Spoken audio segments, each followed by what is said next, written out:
দেশের সার্বভৌমত্ব রক্ষায় যদি যুদ্ধের প্রয়োজন হয় সেজন্য বিমান বাহিনী সদা প্রস্তুত আছে। প্রয়োজনে বিদেশ থেকে আরও অত্যাধুনিক বিমান আনা হবে, জানালেন বিমান বাহিনী প্রধান air chief marshal Hasan Mahmud খান।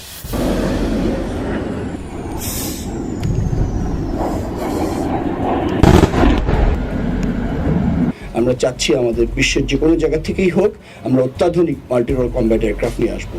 বন্ধুরা, ভারতের পররাষ্ট্রমন্ত্রী রাজনাথ সিং কিন্তু 1 মাস আগেই বাংলাদেশের সাথে যুদ্ধের জন্য প্রস্তুত থাকার নির্দেশ দিয়েছে তাদের সেনাবাহিনীকে। এছাড়াও ভারতের একাধিক নেতা ও সনাতন ধর্মগুরুরা একের পর এক বাংলাদেশ দখলের হুমকি দিয়ে আসছে। এমনকি বাংলাদেশকে তারা দখল করে নেবে, বাংলাদেশকে তারা পৃথিবীর মানচিত্র থেকে মুছে দেবে, এইরকম একের পর এক ডায়লগ মারতে শোনা যায় তাদের। তারা হয়তো ভাবে যে বাংলাদেশকে তারা চাইলেই যে কোনো সময় দখল করে নিতে পারে। এমনকি তাদের সামরিক শক্তিও অনেক বিশাল এবং তারা পৃথিবীর চতুর্থ সুপার পাওয়ার। আসলে ভারতের সামরিক শক্তি ও গোমূত্র বাহিনীকে আমরা যে গুনতিতেই ধরি না তা তারা কল্পনাও করে না। আপনারা খেয়াল করলে দেখবেন যে ভারতের 80% হিন্দুই কিন্তু গরুর গোমূত্র পান করে এবং এগুলো খেয়ে তারা বিভিন্ন ধরনের মিসাইল ও অত্যাধুনিক সব অস্ত্র নির্মাণ করেছে বলে প্রচার চালায়। যে দেশের প্রায় 1 কোটি মানুষ এখনও খোলা আকাশের নিচে যেখানে সেখানে মলত্যাগ করে এবং তারা পানির বিকল্প হিসাবে গরুর গোমূত্র খায়, তারা কিভাবে যে বাংলাদেশের সাথে যুদ্ধের পরিকল্পনা করছে সেটাই হাস্যকর। ভারতীয়রা শুধুমাত্র অস্ত্রের সংখ্যার দিক থেকে পৃথিবীর চতুর্থ। এছাড়া তাদের নিজ দেশে তৈরি তেমন কোনো সমরাস্ত্র নেই। এমনকি ভারত নিজ দেশে এখনও বিমানের ইঞ্জিনও তৈরি করতে পারে না, আর যুদ্ধবিমান তো অনেক দূরের কথা। প্রযুক্তিগত উন্নয়ন এবং নিজ দেশের সামরিক অস্ত্রশস্ত্র তৈরির দিক দিয়ে ভারত মার্কিন যুক্তরাষ্ট্র, রাশিয়া, চীন এমনকি ফ্রান্সের থেকেও অনেক পিছিয়ে আছে। এছাড়াও ভারত তাদের প্রতিবেশী দেশ চীন ও পাকিস্তানের কাছে সবসময় মার খায়। এখন আসি বাংলাদেশ প্রসঙ্গে। ভারতীয়রা দাবি করে থাকে যে তারা মাত্র কয়েক ঘন্টার মধ্যেই বাংলাদেশকে দখল করতে সক্ষম এবং তাদের হাতে এমন অনেক গোমূত্র অস্ত্র রয়েছে যেগুলো দ্বারা নাকি বাংলাদেশকে পুরোপুরি ধ্বংস করে দেওয়া সম্ভব। আসলে ভারত চাইলে এমনটা করতে পারবে, তবে সেটা বলিউড মুভিতে, বাস্তবে না। বাংলাদেশের সাথে যদি ভারত কখনো যুদ্ধে জড়ায় বা গোমূত্র খেয়ে যদি ভারত বাংলাদেশে আক্রমণ করেই বসে, তাহলে ভারতের অবস্থা হবে করুণ। ভারত ভেঙে খণ্ড খণ্ড হয়ে যাবে।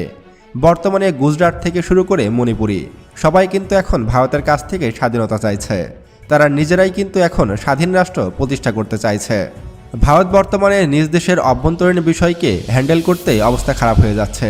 সেখানে বাংলাদেশ তো অন্য একটি স্বাধীন রাষ্ট্র, আর আন্তর্জাতিক আইন অনুযায়ী কোনো দেশ অন্য কোনো স্বাধীন দেশের ওপরে আক্রমণ করতে পারে না, আর যদি সেটা করে সেটা হবে অবৈধ ও অগণতান্ত্রিক এবং এর বিরুদ্ধে সরাসরি জাতিসংঘ অবস্থান করবে এবং এ বিষয়ে হস্তক্ষেপ করবে। তাই ভারত কখনোই বাংলাদেশে আক্রমণ করতে পারে না। তারপরও যদি গোমূত্র খেয়ে বাংলাদেশে আক্রমণ করেই বসে, তাহলে ভারতের ধুতি খুলে যাবে। কারণ ভারত হয়তো ভুলে গেছে আমরা মুসলিম, আমরা বীরের জাতি। আমাদের মধ্যে একজন মরলে আরও 10 জন উঠে দাঁড়ায়। আমরা ইমাম মাহাদির সৈনিক, আমরা হযরত মুহাম্মদ সাল্লাল্লাহু আলাইহি সাল্লামের সৈনিক। আমরা বীরের জাতি, আমরা তো জন্মগত থেকে যোদ্ধা। 20 কোটি বাঙালির হাতে শুধু অস্ত্র ধরিয়ে দিন, তারপর দেখবেন আমরা নিজেরাই ভারত দখল করে ফেলেছি। আমাদের সেনাবাহিনীরও প্রয়োজন পড়বে না। ভারতের মালুরা মদ খেয়ে গোমূত্র পান করে কখনোই আমাদের সাথে যুদ্ধে টিকতে পারবে না। আজ পর্যন্ত কিন্তু বহুবার বর্ডার গার্ড বাংলাদেশের সাথে ভারতের বিএসএফের যুদ্ধ সংঘটিত হয়েছিল। প্রতিবারই ভারত কিন্তু বাংলাদেশ বর্ডার গার্ডের হাতে চরম মার খেয়েছে। ভারত শুধু পারে নিরস্ত্র মানুষকে গুলি করে হত্যা করতে। বিশেষ করে বাংলাদেশ ভারত বর্ডারে নিরস্ত্র মানুষকে মেরে ভারত নিজেদেরকে অনেক শক্তিশালী দাবি করার চেষ্টা করে। কিন্তু যুদ্ধটি যদি হয় বাংলাদেশ সেনাবাহিনীর সাথে, তাহলে এখানে বাংলাদেশ সেনাবাহিনীর সাথে কখনোই টিকতে পারবে না ভারত।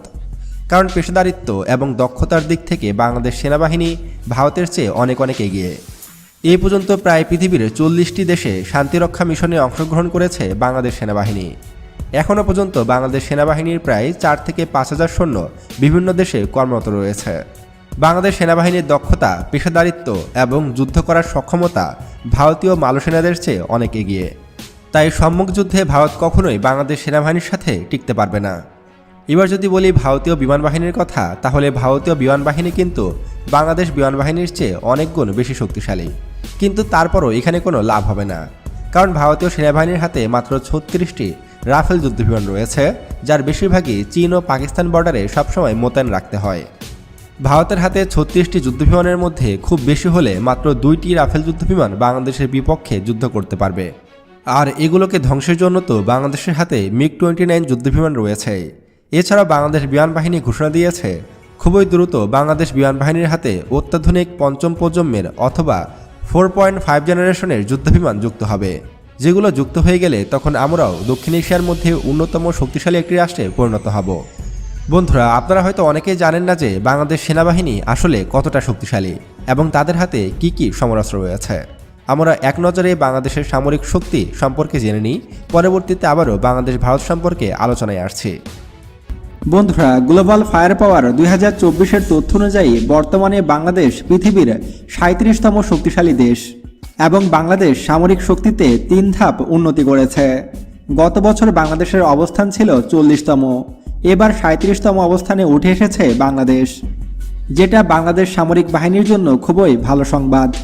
এবং গত বছরের তুলনায় এই বছর বাংলাদেশের সামরিক বাহিনীর বাজেট অনেক বেশি বৃদ্ধি করা হয়েছে।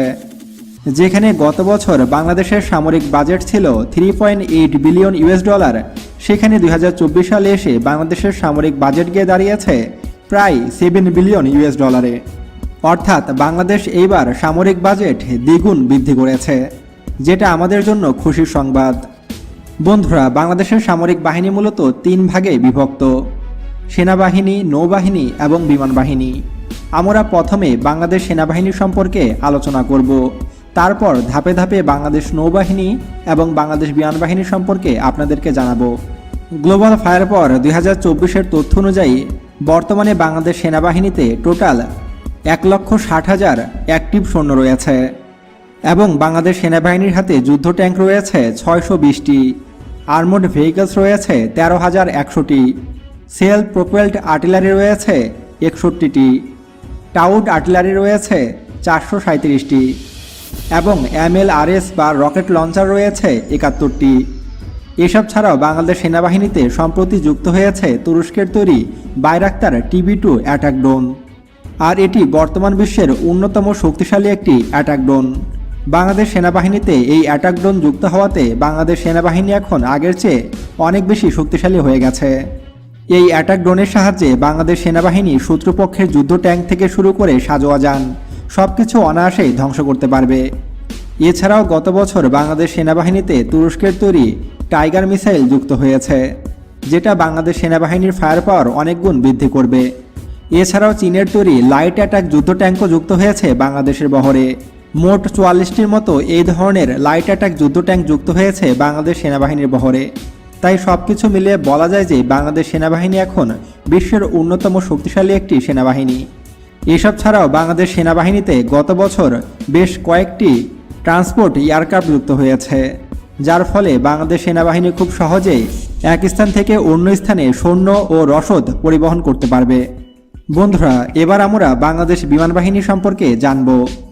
2024 সালের তথ্য অনুযায়ী বর্তমানে বাংলাদেশ বিমান বাহিনীতে টোটাল 216টি যুদ্ধবিমান রয়েছে। এর মধ্যে ফাইটার যুদ্ধবিমান রয়েছে 44টি, আর ফাইটার যুদ্ধবিমান হিসাবে বাংলাদেশ বিমান বাহিনীর কাছে রয়েছে 2 রকমের ফাইটার এয়ারক্রাফট।